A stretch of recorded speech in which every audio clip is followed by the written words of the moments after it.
Hello, friends. This is John Connor, third of episode 168 of Shadow and Flame of Magic, the premier Kitty Pride, Lockheed, and Magic podcast.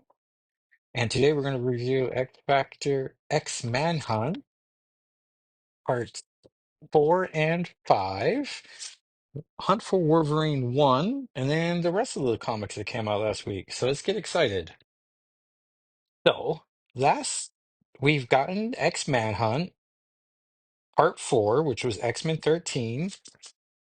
We are dealing with the fallout from the Storm issue, where Storm is fighting the rest of the X-Men while Cyclops is in Cap. Spoilers, everyone, for comics of last week. Um, and so Maggot's taken down. Uh, Xavier's trying to get stuff done. He's trying to get to space to see his daughter Xandra and save her, but he's taking the longest time ever to just get to space. It has to be faster than this. Maggot is in a cocoon trying to become Omega, is from what we've been told.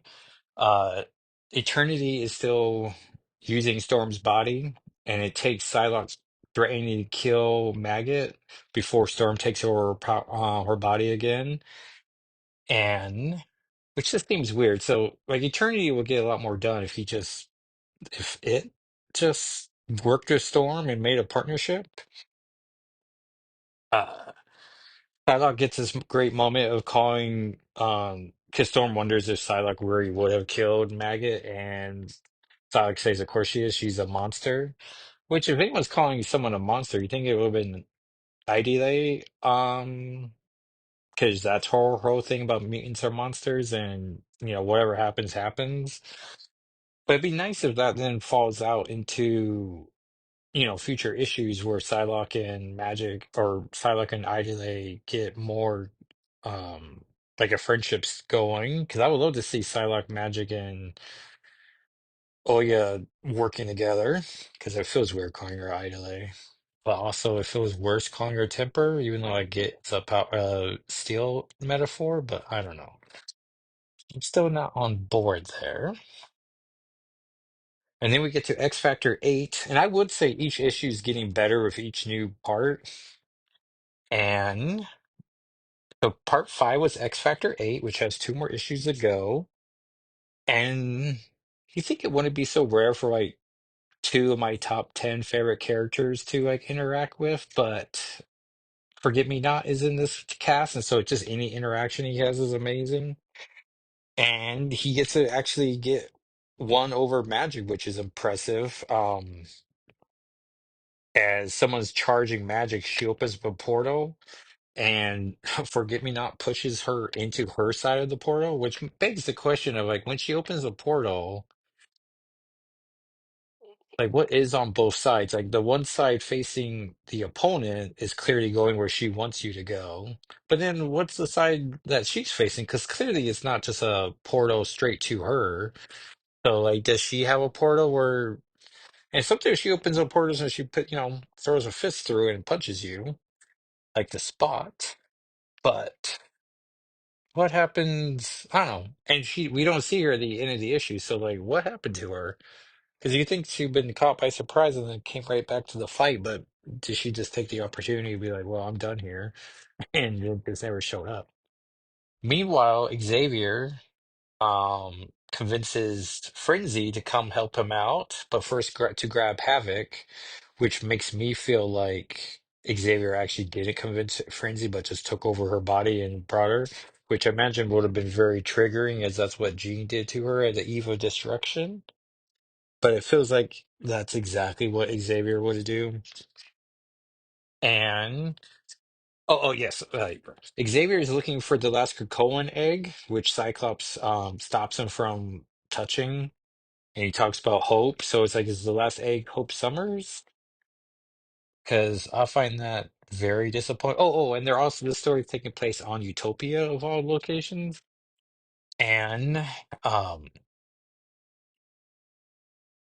and so it's just like hopefully it's not Hope Summers because like Kieran Gillian spent so much work to like close the chapter on Hope Summers and feels like I don't know. If anyone's going to bring her back, maybe it's not the writer of X Factor, but actually should be, I don't know. A story of when maybe bringing Hope Summers does make this then a story of importance instead of a long drawn out way of getting Xavier to space. Which now that Jonathan Hickman revealed that he's doing a story called Imperial, are we literally just trying to set up the Shi'ar quadrant of Imperial with the Kree and the Squirrel and the Spartax? Because I started this with quadrant and feel like I have to get to four. It just seems, I don't know, like to Jonathan Hickman go like, hey, I need Xandra. It's like, hey, do you want Xavier? He's like, sure, I'll take Xavier. Like, well, guess what? We're gonna do a seven-part story with a side adventure. He's like, a side adventure? Like, don't worry about it. You'll have Xavier. We'll do you a favor. He's like, all right. And we're just now doing this. Which means that X Manhunt will just be a crossover that will get summarized in a paragraph of like, do you want to know how Xavier got here? Read X Manhunt. And it's like, oh, we don't need to because the panel this took place in, you just summarized it. Like, oh, you want to believe the trouble. Like editor like Tom Brevoort going, well, no, I imagine he's not controlling this, but he's the only super editor or head editor right now. He's like, please read X Manhunt if you want to know more. And it's like, I'm not reading a story about Xavier. It's like, yeah, I wish I made that choice.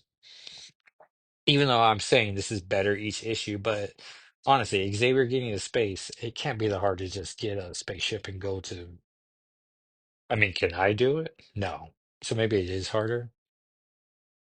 I should mention Time Slide did one of those prophecies of future stories, and one of them was the last Krakoan egg. So there we go.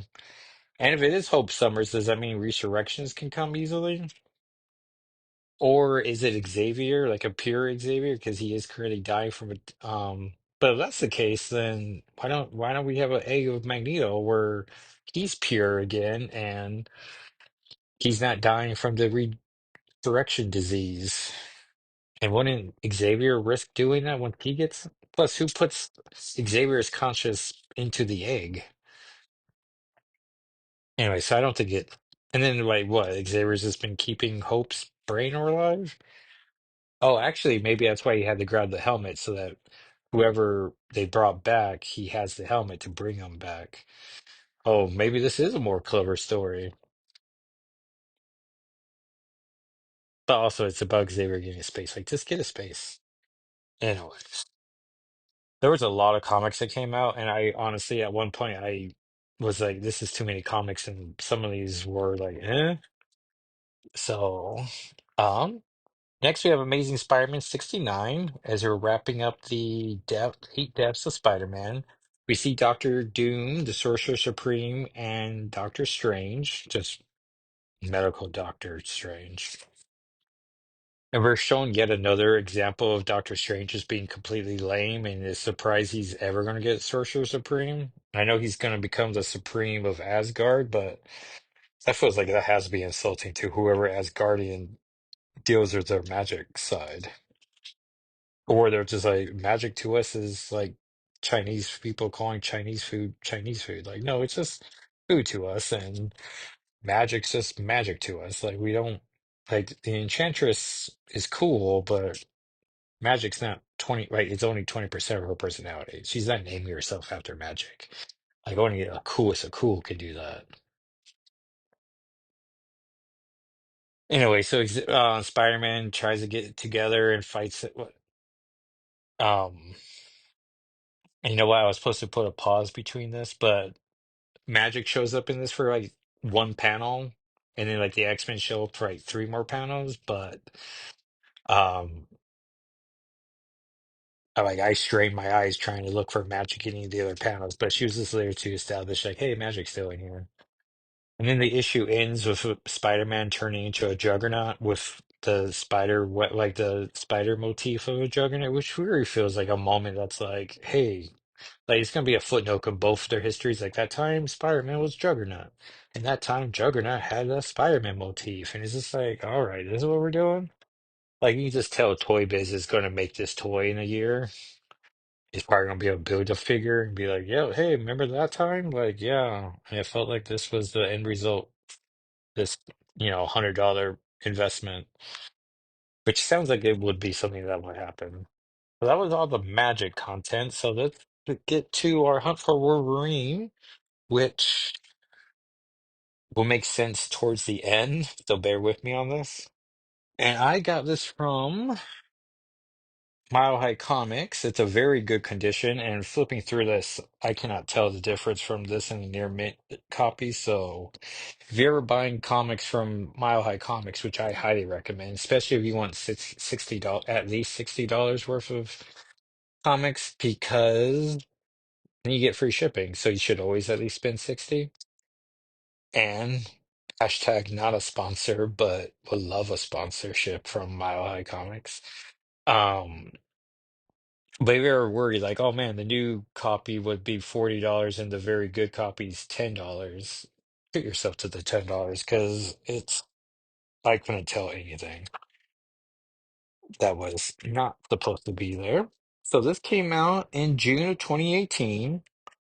Uh, the recap page is Wolverine died, entombed in a molten adamantium. The X-Men took his metal case body and hid it away, keeping its location secret. But nothing stays buried. It was only a matter of time. And I want to say it was like 3 years' time when we had to deal with Old Man Logan. Inside cover ads promoting the Jason Aaron, Ed McGuinness Avengers 1. New Beginnings, New Creative Teams, May 2018. That will be heavily using a heavy hand with the Phoenix Force. Part one of the story is brought to us by Charles Soule, David Marquez, and Rochelle Rosenberg, which Marquez is the lead artist on Uncanny X-Men currently, but hasn't been back in a while, and I'm not sure what they're saving him for. And Rochelle Rosenberg is an amazing colorist, so you just already picture how great this is. And then there's a backup by Hunter's Pride by Charles Soule, Paulo Sierra, Walden Wong, and Ruth Redman. And letterer for both parts is VC's Joe Sabino. And the issue opens up in Alberta, Canada, the Reavers trying to find Logan's body. And then they come up against the adamantium shell. Someone had the forethought to put him onto a nice little X podium. Is nice. And then they're having a hard time lifting him because he is very heavy. And then we see X-Men Go, led by Kitty Pryde. Storm is there, Kurt, and Colossus. And so they're just attacking the Reavers. And then we see Urrier. Oh, I should mention on my TikTok and YouTube channels, Jacko SII, you can follow along as I have images and a brief summary of going through it that I would love for some new followers. And so we get Urrier just after the death of Wolverine. And we see Reed Richards in a very questionable Fantastic Four uniform, where it's like blue on the shoulders and neck, red across the belly section and the inner arms, and then more blue, and then red boots. And it's like, all right. It looks like blue gloves too, which I would say, oh, you think you have red gloves, but I guess the inside arm part is. And so Reed's explaining about how the healing factor was exhausted, and so that's probably why he's dead. And he's there because Beast invited him. Cyclops is sad. Storm's not sure what they should be doing with it. But Colossus has an idea. Oh, yeah, and this is building up to the wedding special plus fallout of it, so that's awkward. And we cut back to the Reavers trying to attack X-Men Gold.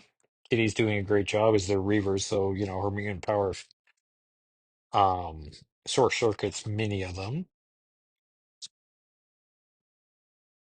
And then they see the adamantium shell is broken, split in two, which there's the cover, which is pretty cool, where it's like an adamantium bubble that you can see is falling apart as Logan's coming back.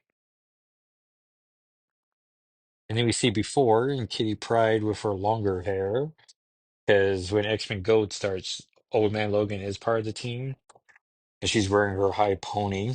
And so she's phasing Logan's body out of the adamantium, which sort of implies that if she was with him in that final story, she probably could have gotten him out pretty quickly, or at least relatively quickly, because she does explain that it's taking longer.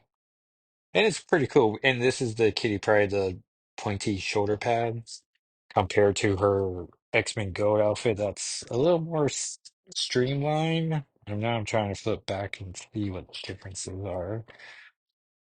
Yeah, no pointy shoulders. Instead of the deep V design, it just goes all the way up to her collar and shorter gloves, it looks like. I mean, pretty much everything else is the same. And then Colossus carries the body out. They bury them. Looks like Colossus, Kitty, Rogue, Cyclops, Beast, a lady with red hair and glasses, maybe Hope Summers, Storm, and Dupe is very sad in the Jubilees at the burial site. It's saying, bye, bub, love you. And he's like, oh. Then back in the present, we see Alpha Flight has arrived. Firestar and Snowbird are having a moment, which is pretty cute. I don't know, something about her yellow bodysuit and red and gloves and boots next to Snowbird's white bodysuit and blue gloves, boots, and gloves. And it's like, oh, I don't know. It's just a very nice panel. And then Kitty and Colossus think that their ruse of making everyone think this is his body was a great idea. But now today she's at the burial site and she's drinking a Canadian beer and she pours one for her fallen homies. And then she gets a whiff of something. She's like, this doesn't feel right. Puts her head to the ground, which now recognizing is actually her putting her arm through the ground. Right, hence this panel, like this hole in the ground where I'm like, oh, she's putting her arm through there. That makes more sense.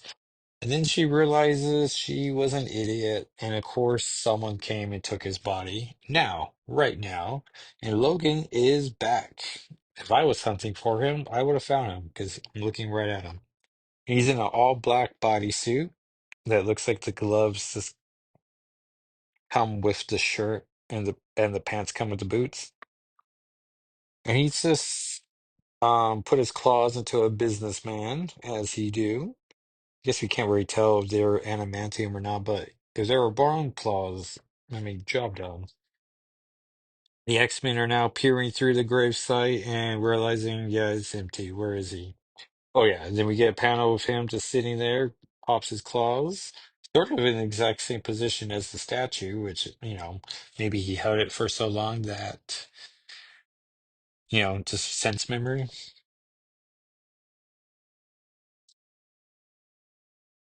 And they wonder, where is Wolverine? And then he snicks as the comic ends. And then it turns out not only was Jason Aaron writing Avengers, he was also writing Thor. So, pretty cool. So we get the backup where Tony Stark in the Stark Labs, level 4, and there's an intruder, and then Kitty Pryde comes through the wall, which phases some of his equipment. He's like, come on, man, you could have just used the door. And she tells him, but she's there for no time, like time for jokes. And it's like, yeah, Wolverine, he's gone. And he's like, what do you mean? And so they're talking about how this is not good, that there's enemies out there. And they go, well, we had a plan to keep them safe. And then Tony makes this fun line of like, I think you're right. And I'm glad you came to me first. And she's like, actually, Tony, oh, hey, apparently Amazing Spider-Man turned 800, which is pretty cool that Dan Slott did issue 700 and 800. Like, he did 100 issues, but I guess so. And we see New York City earlier. And then was talking to Daredevil. It's how we got to Daredevil.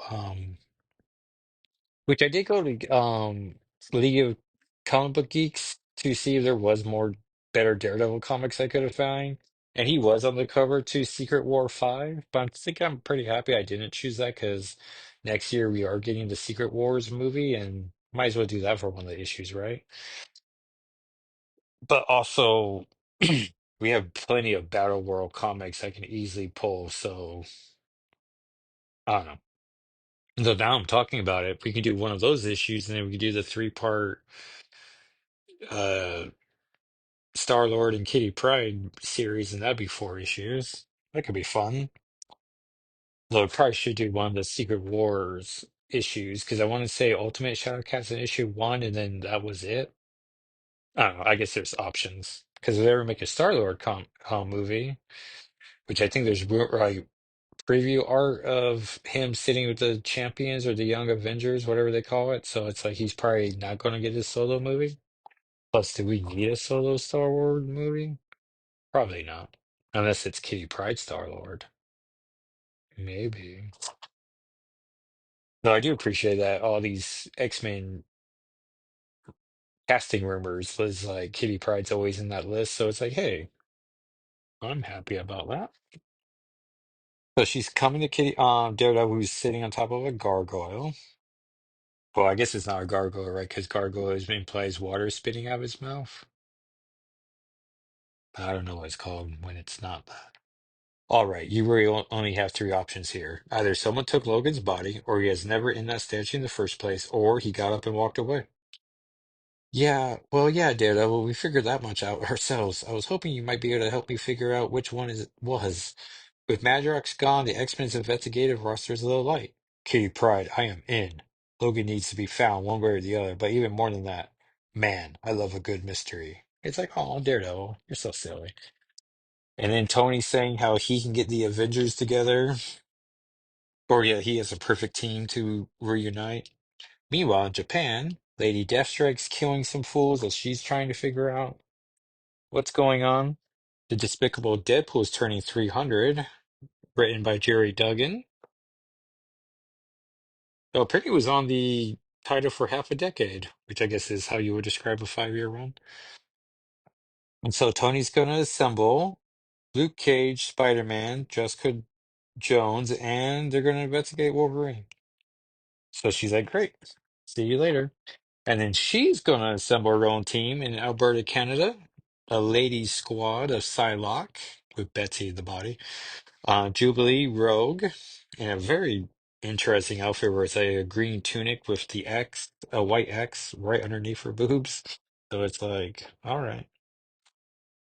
And then Team Jean and Storm, which really, those six walk in a room, like, game over. And then Jean says, I am psychic after all, and if there's one thing I've learned, it's to trust my instincts. And so she walks up to the statue of Logan and says, welcome back. And then this is gonna all continue. So pretty much the backup is splitting off the would-be titles where Daredevil is in Weapon Lost with Misty Knight. New Avengers are in Adamantium Agenda, which I want to say Kitty's in the first issue of Adamantium Agenda to reset up the story. Claws of a Killer has Sabretooth, Hero, and Lady Deathstrike. And then Mystery Man Report that Kitty prides in all of them. And for a reason they don't set up Hunt for Wolverine Dead Ends, which is going to be the issue we conclude Daredevil month with. And truth be told, I'm still thinking about the what am I going to do with Secret Wars? Uh, I'm forgetting what the first one movie's called Doomsday, which I feel like I should try to get Doctor Doom covers, or I could do the other X-Men Fantastic Four crossover, but then recognizing that's about Doom and not evil Tony Stark as Doom. I don't know. Like, I just can't get excited about that Doomsday movie. Like, even when like, and Marvel's clearly putting all these Doom content out there so they could be on the shelves, but then for what? The general audience to buy a couple Doom trades, be like, oh, this Doctor Doom seems cool. And then they'd be like, oh, it's Tony Stark? That's not who it is in the comics. And then they're going to do what? Re-release of Omnibus for the Superior No, no, no. The irredeemable Iron Man, and then have that be that wasn't it either. What was the Doctor Doom? Immortal Doom?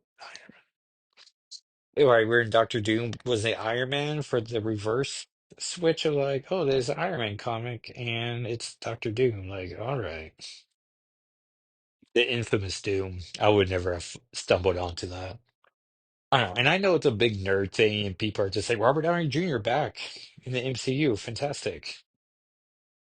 Pun very much intended, but also caught me by surprise.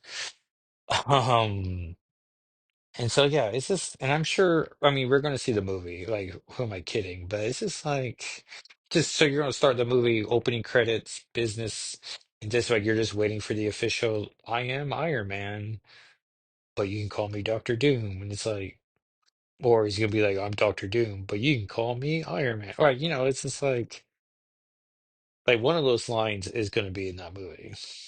Or they do the misdirect and like don't give you what you're expecting, where it's like, all right, good job. Anyways, so probably do Doom content and then do Secret Wars content for that one. And I forget what other movies are coming out and TV shows, but because when this year got announced, I pretty much was like, hey, I'm missing some comics. What a fun excuse to do it. And to try to get excited, I was like, well, let me buy, look into what comics I should be expecting to buy next year. And because I feel like if I want to do them on the podcast, I should own the issues. So, like it's just fun to flip through them. Plus, for the collection. Anyways, that was a long diatribe about Doomsday. So let's see what other comics came out last week on our long list. Which let me look at. Yeah. So Hellhunters 4 came out, and honestly, I really wish this was just a World War II adventure, maybe with the Ghost Rider, the World War II Ghost Rider just being fun. But instead, this one was just like demons explode onto the scene. Bucky has an excuse to just go crazy and starts killing, blasting dudes.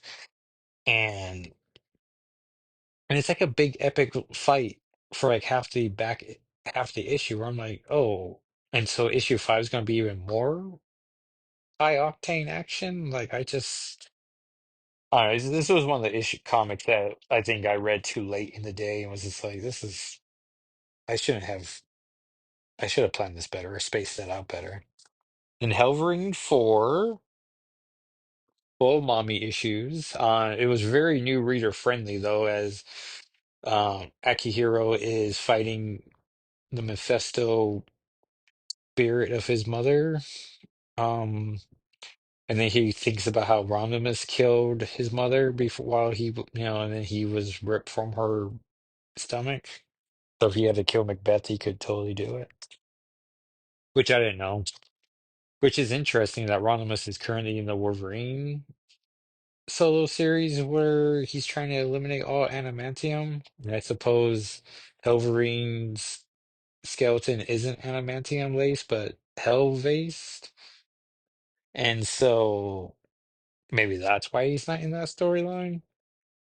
And then once he deals with the demon spirit of his mother, he goes to Genosha, where they were reminded that his father Logan drowned him. And I guess the spirit his dying in the water has caused a water demon to start polluting everyone. And so, which I remember the Uncanny X-Force run, but I guess I didn't realize that was in Genosha. And so then he has to deal with that. And then we get to Namor 8, speaking of water sprites. And so Namor 8 final issue, which I was like, well, is Stingray coming back? Because he wasn't, last we saw it was in issue 3. So what do you think, dear listener? Did Namor come back? I'll let you have a moment to guess. Of course he came back. It was issue 8, it's the final one. And so Namor put Atlantis, um, I guess it's mobile now, so it can go different places. So if it's ever in danger, it can be moved. And Stingray's now the liaison to from Atlantis to, I guess, America, the United Nations. And I'm pretty sure it's in the National Security Council. And Namor's just going around killing threats to Atlantis before it before they become proper threats. So he's rarely in the kingdom. Which I guess this whole miniseries was to finally solve the Atlantis problem and make Namor a usable character, which I feel like he was already pretty usable, unless he wasn't. I don't know. I lost track of Namor after Avengers versus X-Men. And I know he was part of the Illuminati on the build up to Secret Wars, but then I don't know. Phoenix 9, I mean, Stephanie Phillips should definitely have a Rocket and Nova miniseries come out of this because she writes those characters so great. And they're watching Jean as she hatches out of the egg with a new costume. So I guess this issue begins where last issue ends, which I guess makes sense. But as we see the reveal of the costume start. Oh, so what I'm really saying is that part of this beginning of this issue was like middle of the previous issue. And so then she breaks out. There's a little flirtation of Nova commenting on her new costume, and Rocket's like, "Whoa, buddy, calm down. She's married." But she flirts back a little and puts them on a beach planet, but in bathing suits, and his is a little skimpy. So I'm like, "Oh, Jean, I like how you're a little flirtatious there." Because it makes sense that of the two of them, Jean would be like capable of flirting with people, whereas Scott's just like, I just work and I have my work chums.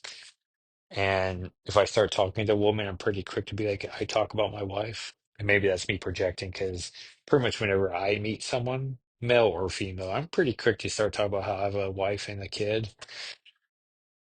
It just, everyone knows the situation. Plus, I have like old dad energy, and I think young people find that attractive or drawn to it. Because I can't tell you the number of times I'm just like, okay, we're done talking. But then people go on and keep talking to me, where I'm like, ugh, like I'm not giving my approval. And so, you just gotta recognize, like, which is why I think my personality is better online or in text form, like with words, with her. It's like, yeah, I gotta put my own voice on this guy. So I appreciate you, dear listener, for listening. Oh, Sabretooth, Dead Don't Talk 4, which I feel like I'm mostly disappointed in myself. Like, it was written by Frank Thierry and it's a Sabretooth comic. Like, what was I expecting? There's Sabretooth and Dragonfire, a lady in a Sabretooth comic, pretty much kill the head of the gangs, which I would say this comic had very little of the gangs, so it's like disappointing because I was loving that 1919 um gang background.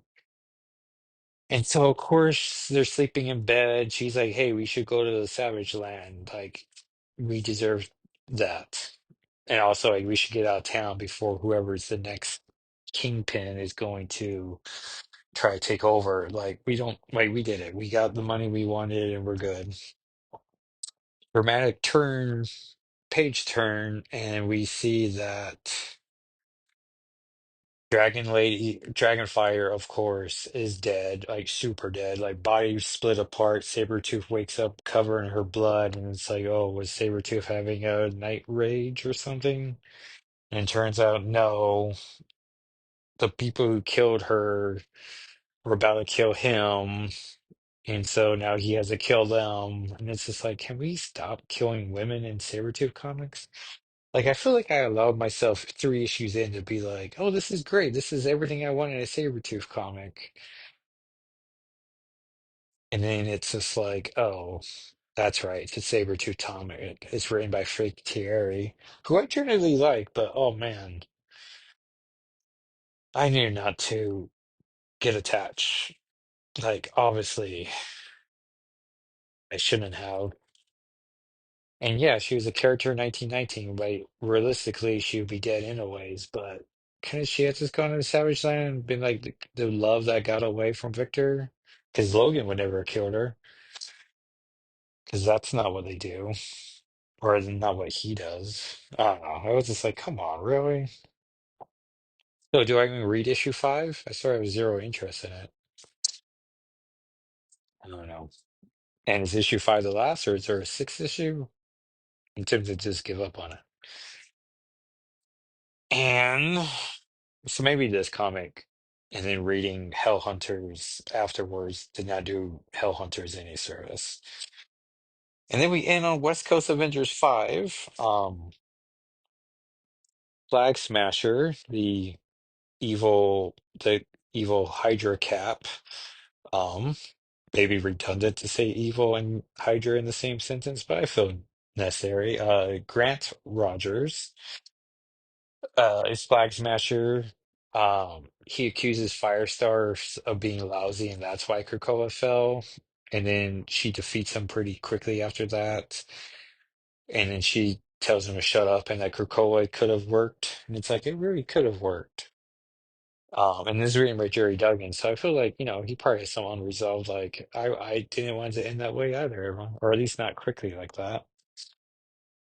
And then she kisses Blue Bolt, and who apparently was called Death Bolt before the name change, before joining the Avengers.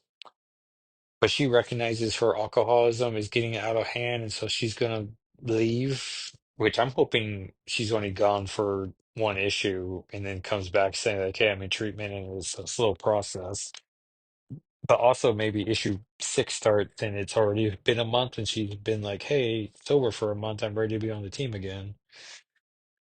Because I like Jessica Drew Spider-Woman, but if it's not Firestar in this comic, I have zero interest in it. Um, and so Blue Bolt is tired of his name Blue Bolt, and so he wants a new name, and he's gonna go with Wonder Man, which Tony Stark's immediately like, there was already an Iron Man, and Simon Williams, of course, is of no idea he's gonna come attack them. Which I imagine this trade paperback comes out just in time for the Wonder Man TV series. So ugh, you're hearing my hesitation in bringing it up, but it is weird. And, like, I'm all for diversity casting because most of the X-Men don't need to be, white in adaptions. Like you know, I mean, I appreciate the actress could be Jewish for Kitty Pryde, but as long as the character's Jewish, I'm fine. But like, does Scott Summers have to be white? Maybe to be like the nerdy kid who's like a stick in the mud, but I don't think Warren Worthington has to be, right? Anyway, so they got a nice African American actor to be Wonder Man, but then when this trade comes out and they flood the market with Wonder Man comics, that's gonna be weird, right? Unless this guy's not Scott. I mean, can say Scott Williams, but Simon Williams? I mean, his first name's definitely Simon, but is his last name Williams? Seems generic and boring enough. And it's just like, well, then, are you going to sell these comics, or people are going to be like, oh, this is just a bunch of nonsense? I don't know. It seems like a headache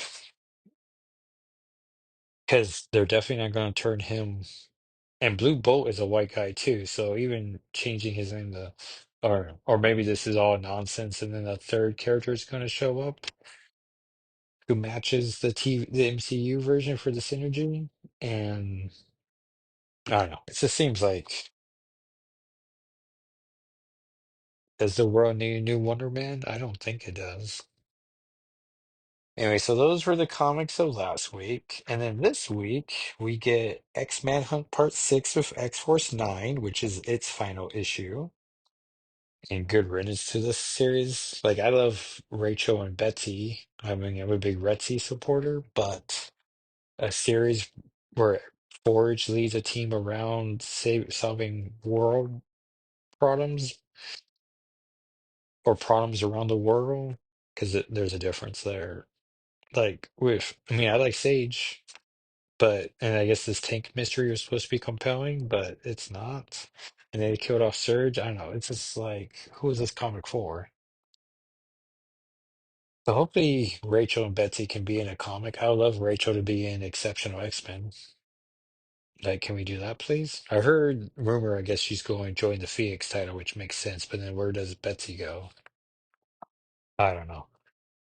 And then we get Exceptional X-Men 7, which is more of a aftershock title.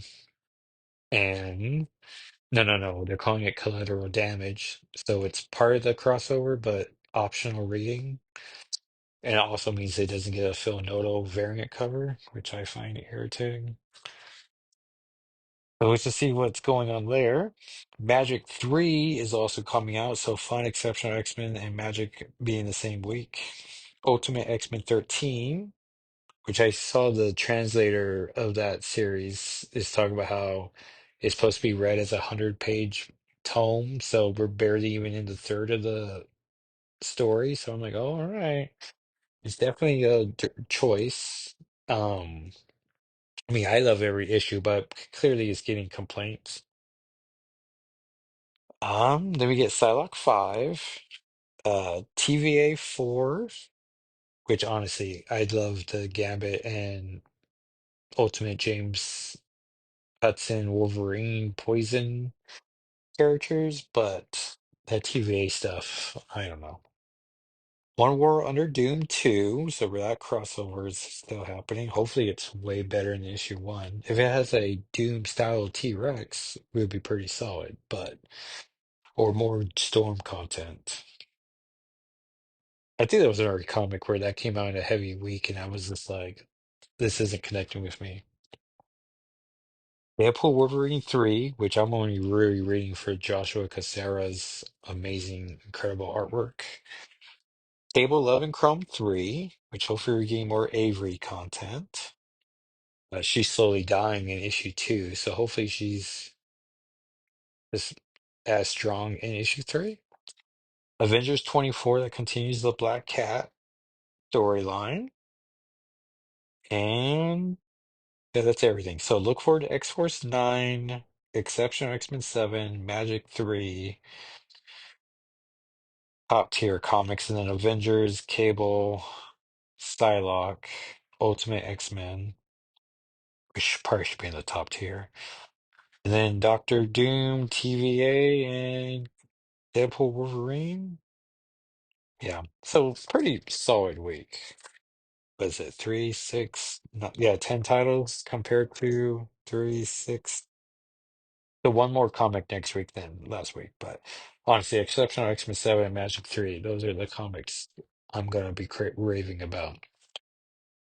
So, dear listener, thank you so much. I'm gonna put up a couple pictures, panels from Hunter Wolverine on the podcast and socials at SNFWM, and you can follow me at Jacko SII on most platforms. And you, dear listener, thank you so much for listening, and I'll talk at you next time. All right, bye.